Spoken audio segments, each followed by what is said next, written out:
and churro and a few others. So, okay, now I can take a deep breath because I know that this is not as, I've done this class before, and not as stressful as it should be.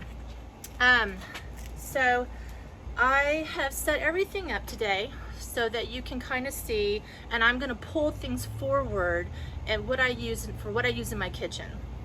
It's not as hot as you think it as I look, but it is still a lot of work to do a live video. Right now I have a pot of water going, so once I get that warm and I'm ready to start mixing the dyes, then we'll go to that stage. But first we're going to talk about the sky. I was asked to kind of demonstrate rogue hooking, and I think because the image that they gave us that was the sky with this beautiful lush ground, it sort of hit home.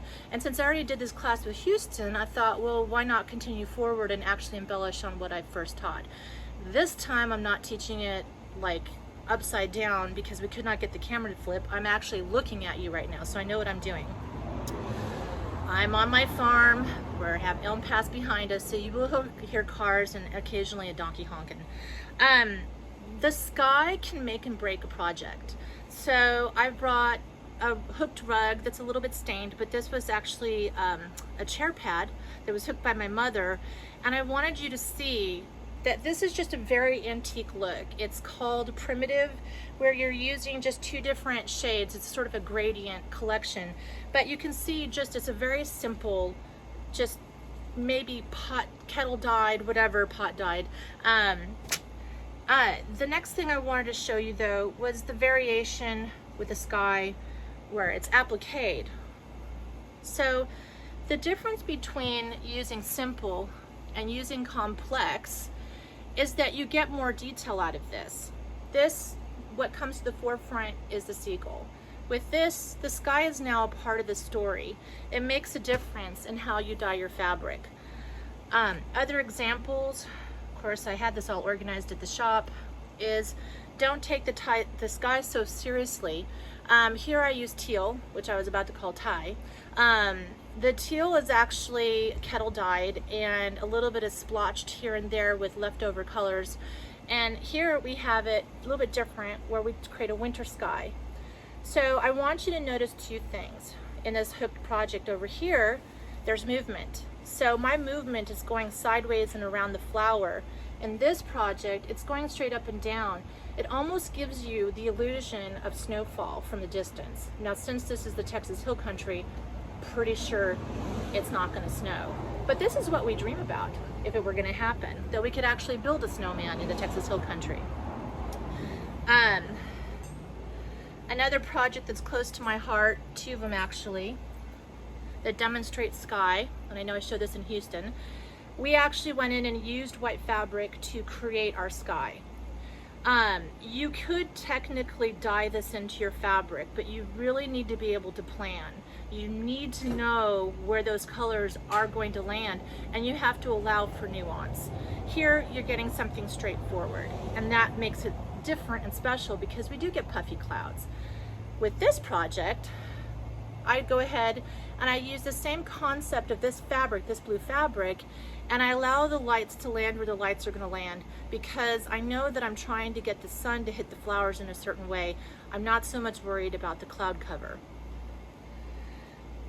To demonstrate how you can use fabric to your advantage, I went ahead and I did what's called prodding. I used white fabric to create that nuance rather than dyeing the fabric, and I went ahead and I created a more colorful sky. And this again is more pan dyed, and I added some purples and I added some teals and I have some blues. But what happens is it gives you a textural experience that you can't always get by planning things out perfectly. This is not planned, this is freeform. Another way that I want to demonstrate sky is the sky sets the mood in your project. So by using something that has this kind of a weird tone to it, I immediately go to a winter sky. And I'm sorry I have to lean over my table, but running around would be really silly. Here, I just want everything to pop out. So I want you to know that this is a spring sky. Everything's kind of light and airy. It goes into the summer. It's just bright, right? So I've set a theme for it. Now, I'm gonna show you this because a little PR here for me. I'm part of the Woolly Block adventure. And that would be my dog, I apologize. I had to hand paint this sky. Now I could have appliqued my sky, I could have appliqued the ground, I could have made all kinds of layers and textures, but now ignore the sewing on the back. I want you to see what painting really means. The color is going to adhere to one side thicker, and it will go through the fabric, but you will have to dye the other side if you want it to be a two-sided piece. So you always reserve enough dye if you need it to be on both sides. If you're making a scarf, for instance, you want to make sure that you have enough color for it. My favorite piece, well, actually, let me show you two real quick. So this is when it's naked. This is my naked sky. So you can see, once you start to add the detail, where your sky goes. Just disappears into the background, but the theme is into the woods, and I have spooky suffix. So what kick-started this whole process of dyeing for the sky is the mother of all projects that neither of us have been willing to tackle, and I'm telling that to my mother who's standing next to me. This is sort of donkey stealing the carrot from the garden. So this is actually a fairly big rug. What kick-started dyeing the sky was now I needed to make enough fabric to fill up that sky. So this is only a part of it. I've actually sold half of it from this side, and I've sold a portion of it from this side. With something like a project like this, applique, straightforward. You know that when you're cutting out your background for your sky, that it's gonna be with some 1/4 inch allowance, then you can trim it at the end and then sew it down to wherever you're gonna do it. But with rug hooking, you have to plan ahead. That means that if you're gonna add clouds, for instance, you definitely need to know that if your cloud's this big, your dye space is about that big. So 3 to 4 times. And the other cool fact, which I'm gonna demonstrate, we'll talk about now that cars aren't passing, always have to be a little comedy in this, is know where your selvage is. If you're appliquing, no problem. If you're hooking, you should always cut with the selvage. So for instance, my selvage is all along the edge here. So I dyed my fabric this way. That means that when I'm hooking my rug, that I'm going to be cutting my strips in the length of it, but it also means that I'm going to be hooking in the length of it.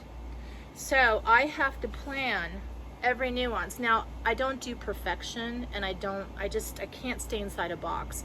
So if my cloud happens to fall behind the donkey's head and you have a little peeking out, that seems more natural to me than if we were gonna try and make it all perfect and to the right of it or to the left of it. Give me 1 second, I have to turn this down. So the other thing we did was we talked about variations, and it looks like I've sold all my fabric. I thought I had more pieces here. That's actually a good sign. So we'll talk about different ways to dye. It's hard to see here, but this is hand painted on. We're gonna talk about folding to get effect, and then we're gonna talk about scrunching to get effect, and then we're gonna talk about painting to get effect. But first, I have to clean up my mess. I will fold it later. Mom, may I hand this to you? There you go. Number 2 question, what dye do you use? So I've had these for a while. I don't know how I managed to make them last. I swear there's a dye fairy that comes to my house and refills them when I'm not looking. These are Pro Chem dyes. I recommend them for everything, but I absolutely love my Cushing dyes. They're just harder for me to demonstrate on because they're a little messy. And I know what my predictability is here. This is navy, it's navy. This is sky, it's sky. It's teal, it's teal. I get it. So I know what I'm gonna do. The other thing that I have in my stash is paintbrushes. I just picked these up today because I always keep saying I'm gonna pick up more paintbrushes and then I don't. These are actually synthetic. There's nothing special or magical about them other than they're easy to clean. And if you just know how to paint right and how to dip your stuff, you won't drip all over everything. The other thing I do when I'm dyeing, I realize I'm not wearing a face mask or gloves, is I'm not handling any dye right now. I also try not to eat it or lick it or sniff it. But if it's windy out, then I take precautions. We have absolutely no wind right now because we've had 5 days of rain. Thank you. But the idea is you want to know where your wind is if you're dyeing, and I always dye outside. So if it was raining, we would be having a very unusual class today. The other thing that we have in our stash, and we don't have a Smart and Final here in Texas, but I'm pretty sure you can find these at all the food supply stores. So if you know where to look, what I like about these is that they're strong. They actually, if you look closely, they even have measurements. So if you're really about exact measurements, you want to have that. But more important, they're durable. They have a nice lid. They have a little pore area, so they're just easier to work with. Nothing too scientific. You can go and get yourself a standard set of spoons, measuring spoons from the store. Mine, these are the scientific, they get these at Pro Chem. Yes. So you can get them online. I've seen them over at Door Fiber Mill, Fiber Store, Mill Store, doormillstore.com. Sorry, that's horrible. I should know that by heart. But these are fantastic. So quarter's a quarter. If you start to get below 132, just know that those are smidges and pinches. You can effectively get the same measurement using the end of a chopstick, or just dampening the end of this and then tapping into your dye and just getting that little bit of dust. That will give you that little smidge or dust that you need to put into there. Citric acid.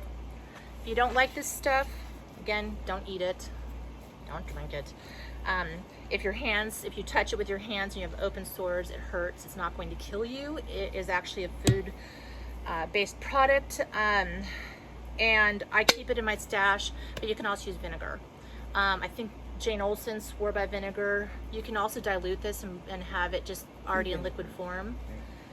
Sorry, my mom doesn't want to be in the videos, so I'm just going to ask a question and I'll do a dance to you. 1/4 cup. 1/4 cup.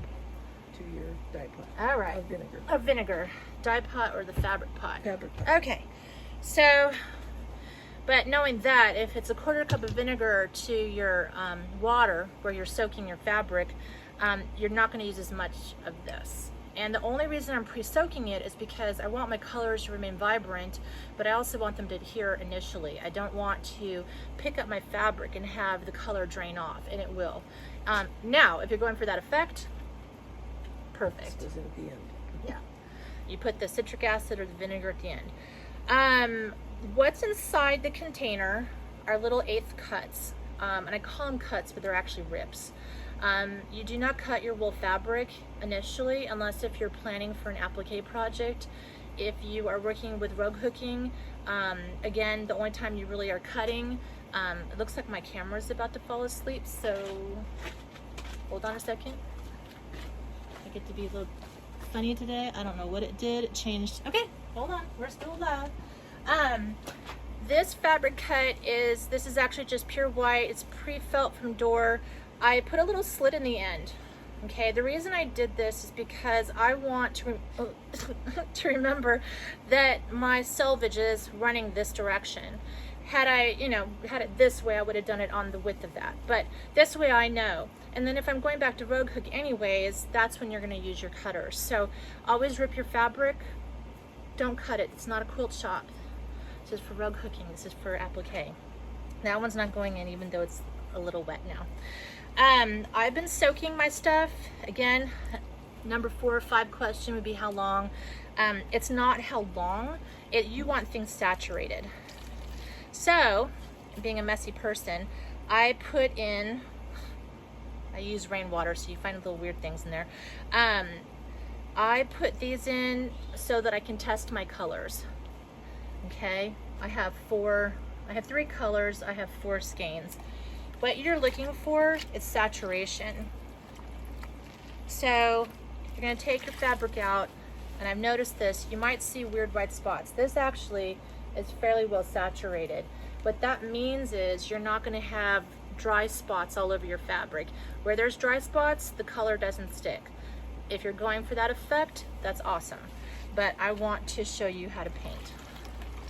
So I'm just going to go ahead and make sure that I mush them in there. Okay, so I've accomplished part of task 2 and a little bit of task 3 for you today. I'm going to pre-mix 3 colors. The last time I did this, I pre-mixed gradients.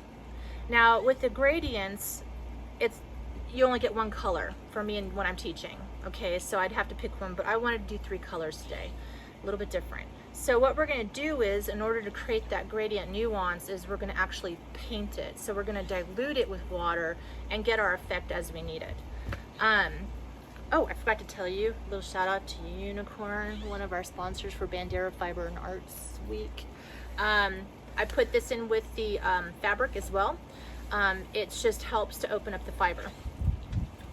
Okay, so I'm going to assume that a quarter is going to be my strongest tone.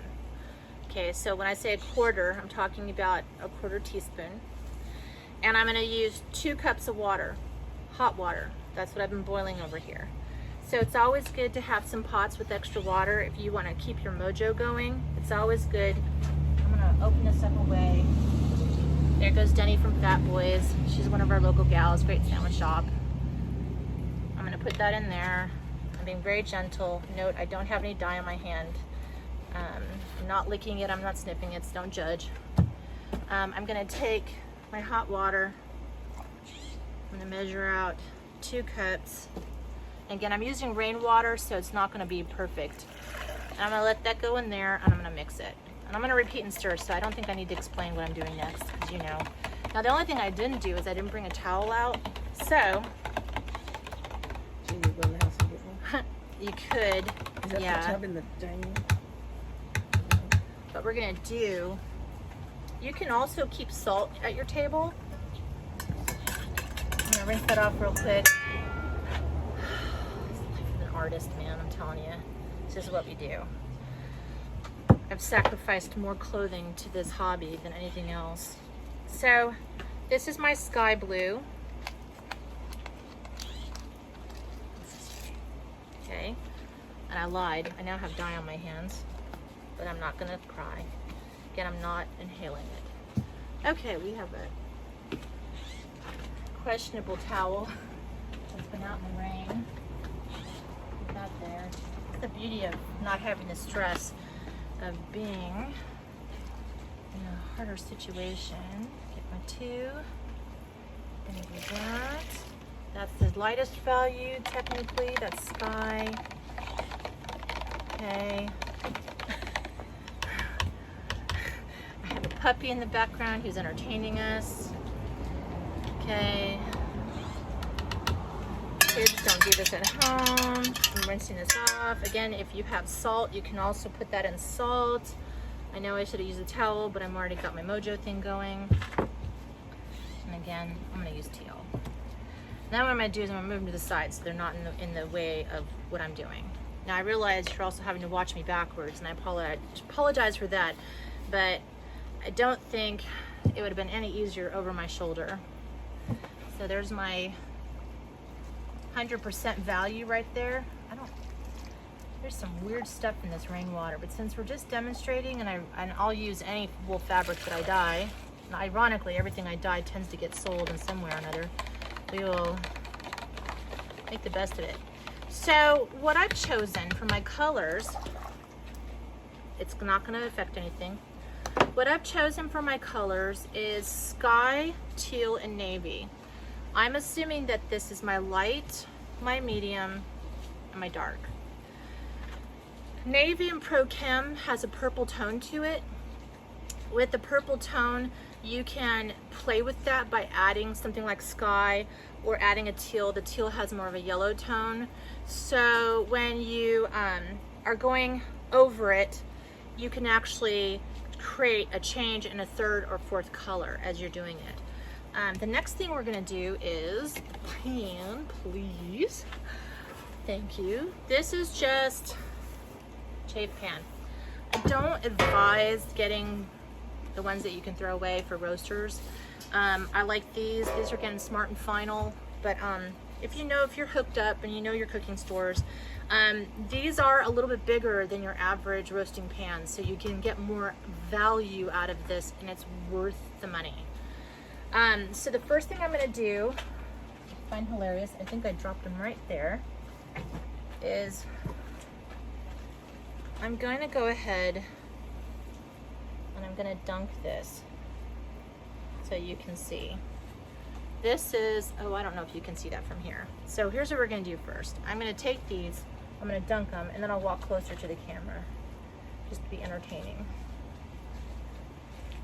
They come off as darker than they appear. Yeah, well, because when they dry, exactly, when they dry. Ooh, look at that, that's horrible. That turned out. It may not have dissolved yet.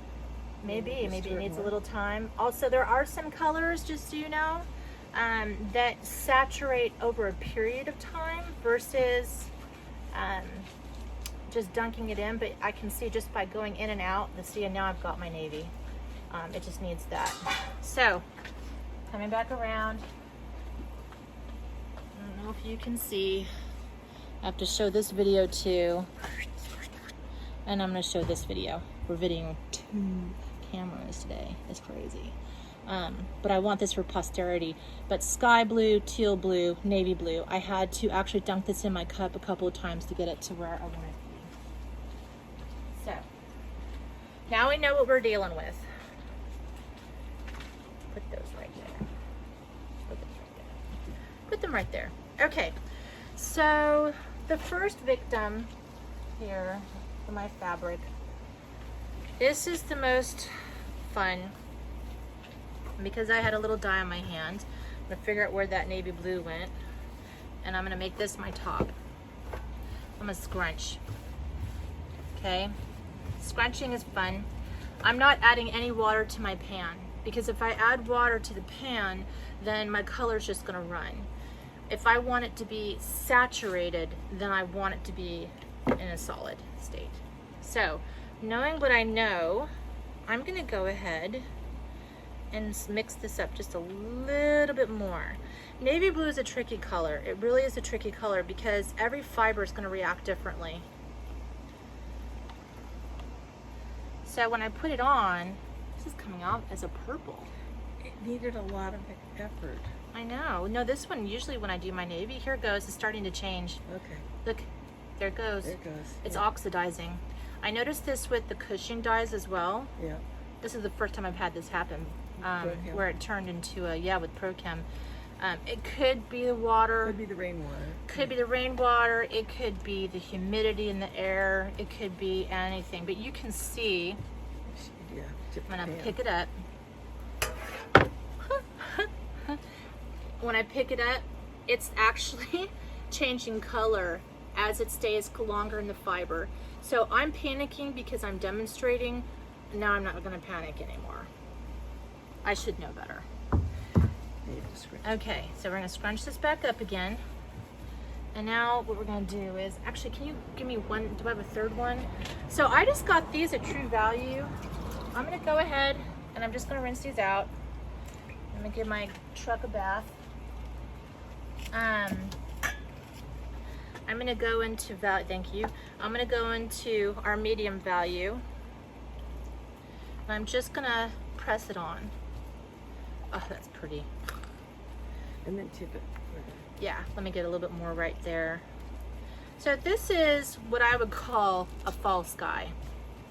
All right, this is something that I would use with falling leaves. I want to get a little overlap into my navy right there, but I'm not going to show you the overall effect until I'm done. But I don't know if you can see, but it's now blending. And then I don't really care if something, all right, splotches. I guess if we're, again, life's too short. Grab that one. I think the big one's overkill. I'm gonna stir this up a little bit, and then we're gonna go ahead and we're gonna do that. So this piece of fabric is an important piece of fabric. It's gonna tell me right off the bat what needs to be toned down, what should be an over layer, what should be an under layer, who the dominant one is basically, and who the recessive one should be.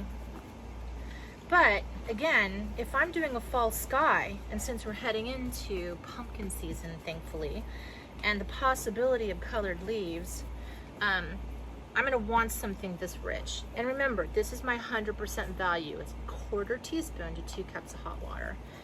And this is the overall effect. Now it's scrunched up. I'm making a sky. So when you open it up, as an appliquer, I'm gonna say to myself, okay, there's a lot of white space. I wanna go back in and I wanna touch this up.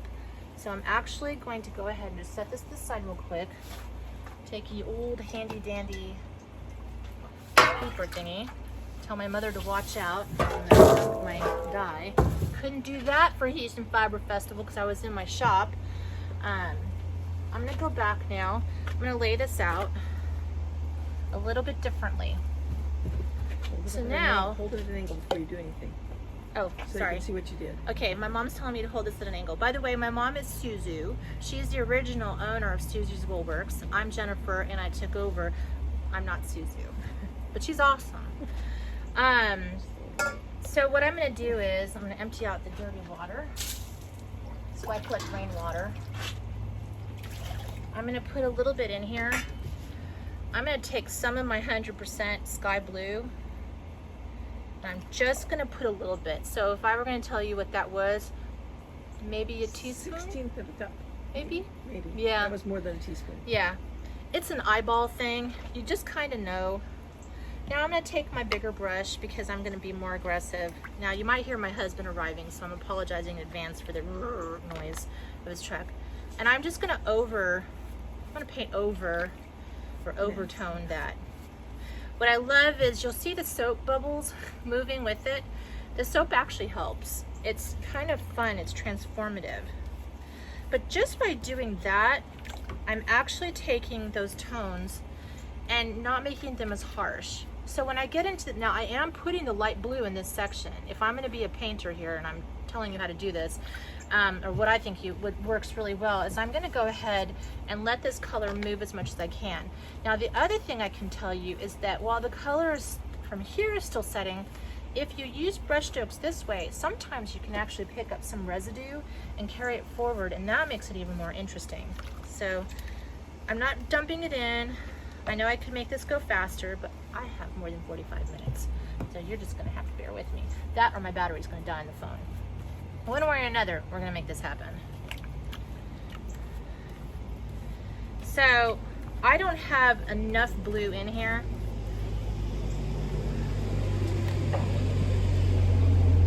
And this is my other half here. He helped me run the farm. I just did a really light tone. So being the nerd that I am, I'm not satisfied. Wash. No. Wasn't a wash? No. I'm going to take a little bit of the teal. Just a little bit. Because I'm not writing this formula down for you. Your job is to be an artist, and so is mine. So now what I'm gonna do is, I'm gonna go back in with that little bit of teal and wash it down, because I want there to be a connection between the middle value and the lighter value. So I'm gonna go back in. Hello. Hello, we're being videoed live, so if you'd like to say hello to the world. Sorry, I should have warned you ahead of time. It was dependent on the rain. So right now what I've got, let's see if I can get it to stretch out, is it's starting to tone itself down from where it was before. Don't bump the tent, please. Sorry, now you're back into real life experiences here. Then you can keep going. So, okay, sorry, bear with me. I'm not a professional, I'm just a professional. So what I would do next is I would look at this as an appliquer again, not as a hooker. At this point, I'm not looking at this for rug hooking. I'm looking at this applique. I've got myself a built-in landscape that I can keep working on. So since we're talking about the sky, the part that I'm satisfied with is up here. Now, if I want this to get deeper, I'm gonna take 100% teal and I'm gonna start working my way down into that landscape. hope that makes sense. I'm gonna dump some of this excess color, and my my white fluffy dog almost just became a purple dog. So because I can demonstrate, I'm just gonna show you what I mean by that. Now, I don't like to waste dye. This is gonna get set aside. Ooh, sorry, that's my cranky old lab. Lego, stop it please. Well, Hugh. Hugh, leave him alone. God, I wish I could show you this, but I have a 7-month-old puppy and a 11-year-old dog who just turned 11 today. It's his birthday. Not looking, I don't care. I want you to see, I forget that painter's name that was on PBS, but you start from the top. As you come down, you can see if you do less pressure with your brush, you're pushing less color in. But if you start at the top and you just kind of push it down and then get a little bit gentler and a little bit gentler, I don't know if you noticed that, but the nuance is there. That sky went from a summer sky to a winter sky, or a kind of a day to an evening. That's what it did. So this is project number 1. This is where you take your fabric, recap. I scrunched it up. Okay, so you scrunch it up so that you're hitting the top spots, and wherever the color saturates into, it's gonna fill in some of those gaps, but it's gonna leave some nuance for you to play with. If I were gonna hook with this, I have to remember, okay, so there's my little tear spot, that this is my selvage edge, and I'm gonna be cutting in this direction. So if I'm hooking my sky, I might just turn this around. If I'm hooking my sky, I'm gonna be hooking it now in this direction, which I do believe is called vertical. And that way you can maintain this, or if you go in this direction, just be prepared to explain to people why you have so much dark in one side of your project and so much light on the other. Could be that you have a big giant moon on this side, or the sun's over there just getting ready to set down below the seascape. So when you're looking at fabric, know where you're going to cut it, how you're going to lay it out on your project. But if you're an appliquer, phew, the sky's the limit. Hooking a little bit more challenging, but that's why we're talking about this today.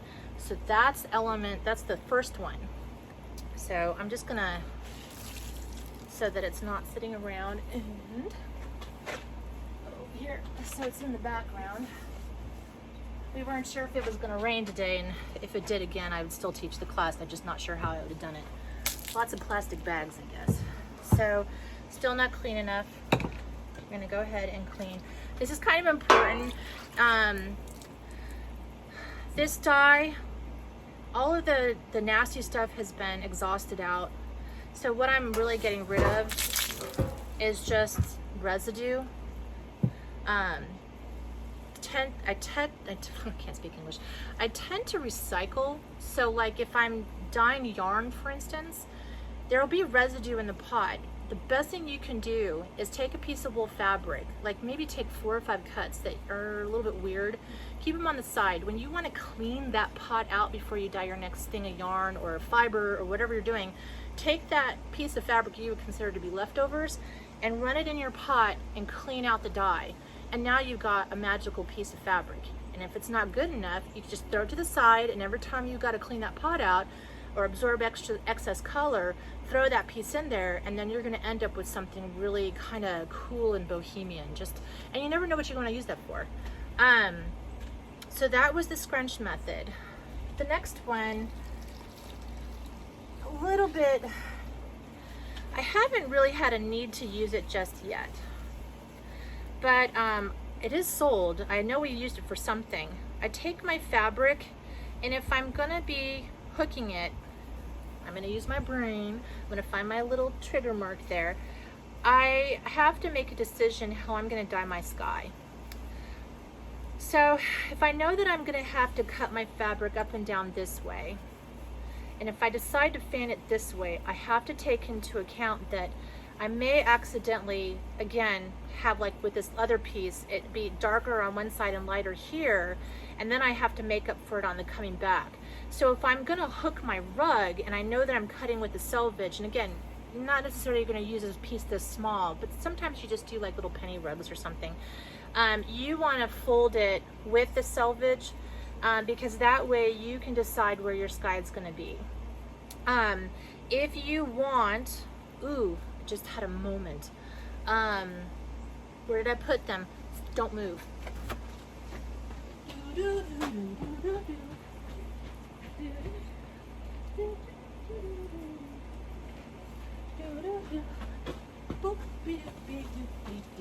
Okay, I'm here. Okay, so I folded this. That's phase 1. And then I had a moment. So let's just elevate this. Cotton fabric or rayon, something that's not gonna be affected by this dye. You're gonna go ahead and let's say, okay, this is the top of the sky. I want a cloud here, and I'm gonna want a series of clouds, maybe a little bit of a horizon about right there. You get a special class. Not every day I have these moments, or maybe I do and I just don't know it. Where am I at? 10 minutes. Oh my God, I only have 10 minutes left and there's Yes. a chicken loose over there. Oh my God, okay, well, okay, 10 minutes. Do I need to get Here's married? what we're gonna do. We're gonna finish the 10 minutes, now we're gonna leave the chicken over there because she knows what she's doing. The cats don't touch her. Oh, okay. I'm gonna do this one. I have to finish because I said it was 5 to 6. What I'm gonna do is I'm gonna promise that I will finish my thoughts and I will post them as a pre-record later on. Okay, so I wanna stick to this. And I can't see what's going on, so I can't say yes, no, or maybe. Okay, so in the meantime, I'm noticing that my navy, which is not making me happy, keeps kind of getting all granular. Even though I used really hot water, my water temp was about 300 degrees, which is great because that gets those particles to really open up and the dye to diffuse. But if you do Pro Chem, you'll notice that some colors like Brick or Pro Red or 351 Red, those guys, they need time. So you put the yarn into the dye, and it takes maybe about 5 minutes to saturate and bloom, and that's where you get your best color. Okay, so I'm gonna go ahead and again, wait for it to, not my favorite, but again, I can always over dye it. That's the beauty of dyeing. So I'm being a little bit more rambunctious because my mom's keeping me on task. I'm gonna paint the other side. So I'm gonna flip this because I don't wanna have to wash my brushes 45 times. And I can already see the color oxidizing. It's almost like watching indigo. It's really weird the way it's just starting to transition. And I'll get a little bit darker, so I'll put some dye on top. So this is now officially that color. I do have dye on my hands, please don't judge. I'm not gonna lick them, that'd just be weird. So I'm gonna go back in now and I'm gonna do my teal. I'm a firm believer that you have to bring the two colors together, so I will kind of go over it and flip it. And you get out of the way and do its thing and keep going. I think you've all guessed what's going to happen. There's going to be folds. There's going to be fold marks, etc. And I must be going into a winter sky. I'm sorry, I'm over dyeing my purple. That is just too pretty. And that teal, so play, that's the most important detail. In fact, you know what? I don't even want to use a sky blue. I have that mix, but it has sky blue in it. Maybe what we'll do is just add a smidge more of the teal. This is half the fun. I just got sidetracked here. Where am I going? Hot water, cold water. I put a little hot water in there just to keep it consistent. I'm gonna stir it up. This one I know needs to be cleaned. Okay. I'm just gonna go renegade because I know I'm on a time limit, but I think you're gonna see what's happening here is by diluting it.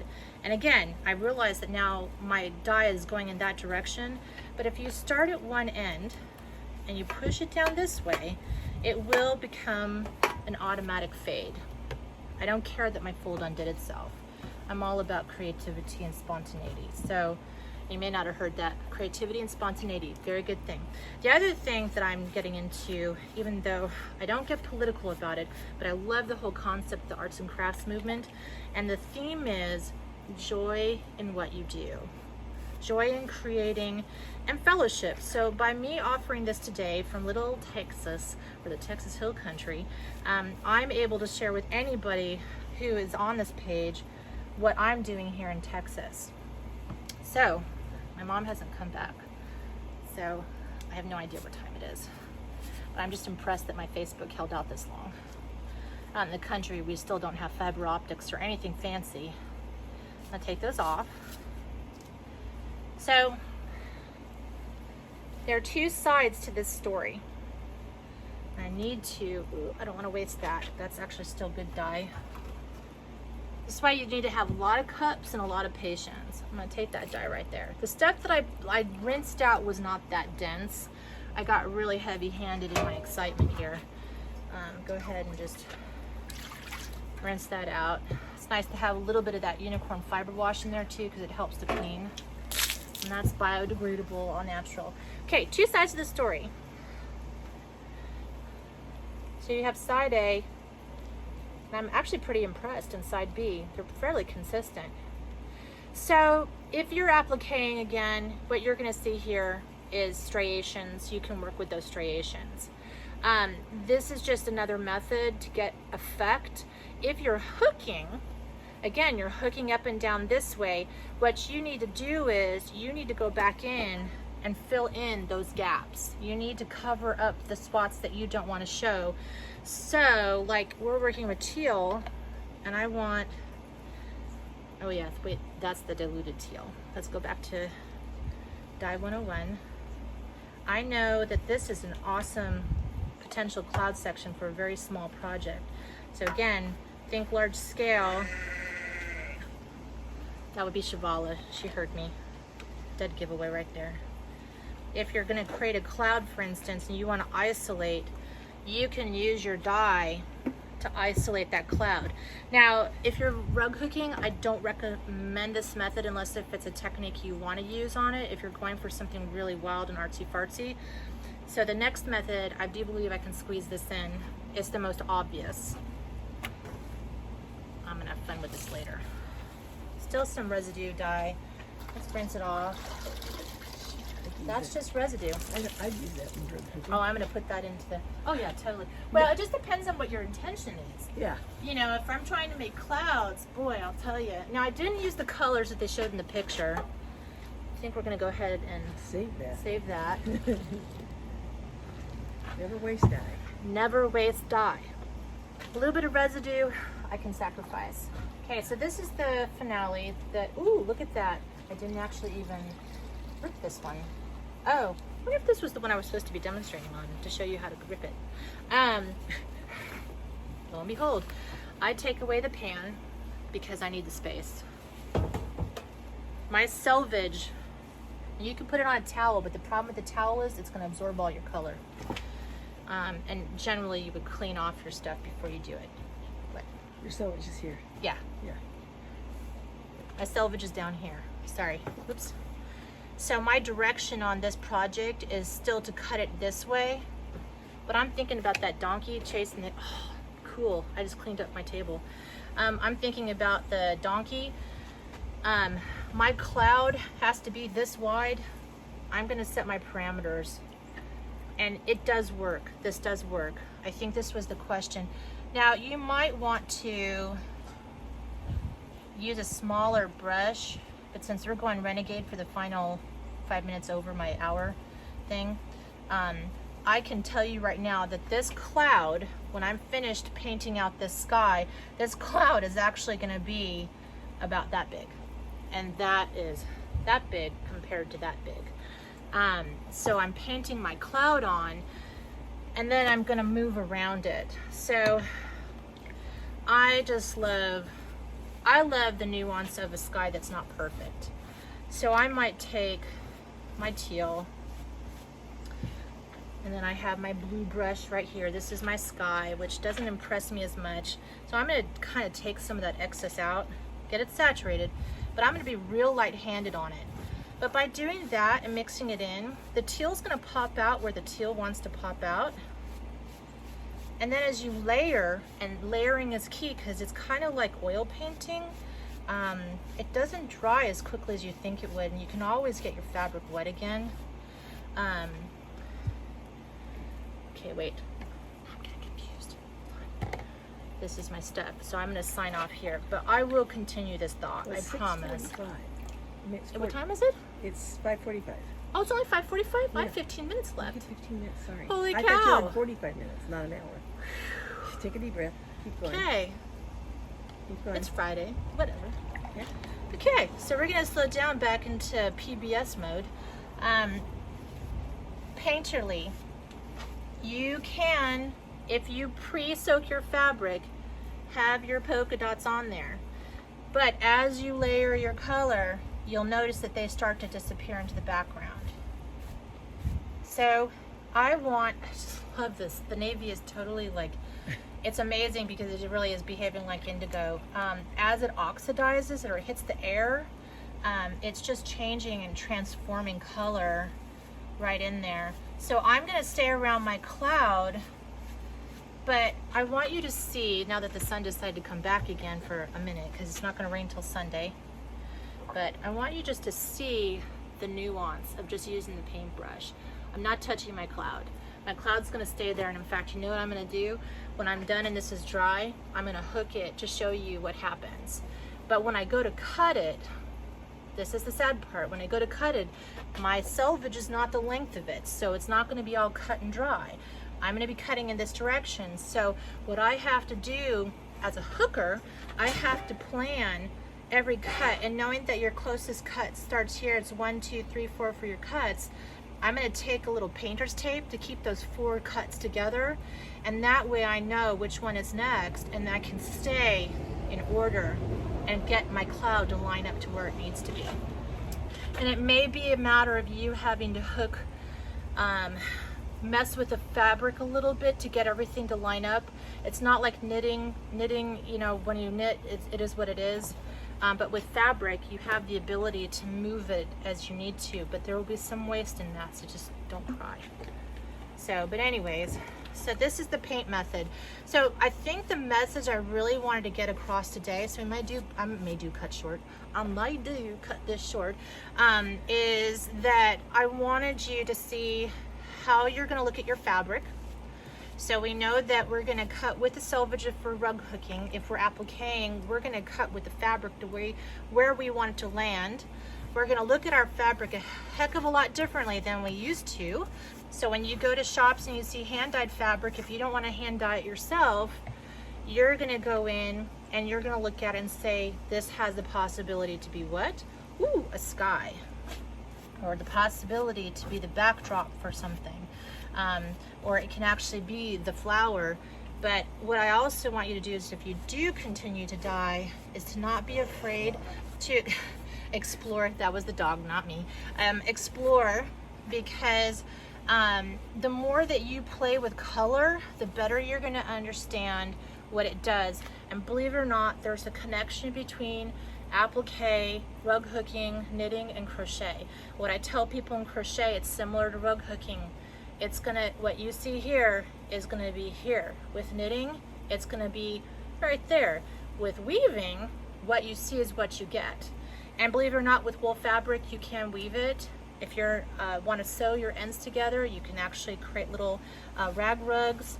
I know they do it with the ends, the mill ends, or the selvages from Pendleton. But you don't have to waste, so every selvage that you rip and don't use, keep it in a little bucket. You'll use it. There's a way to use it. So I think with all that excitement, quick go over, I think what I'm going to do is actually stop here. I'm going to go back, share the video, go through if there's any comments or questions, and try to answer them individually. So I don't know who watched, or if I had nobody watch, but this was a great experience for me to teach you a little bit about what I know, and for you to see a little bit of what I'm about. Jennifer, CG's Woolworks, Texas Make It with Wool. What else? Oh, Bandera Fiber and Arts Week, March 4 through 6, 2020. It's all about education. And what else? Oh yeah, Texas Fleece and Fiber. And the Sheep Walk.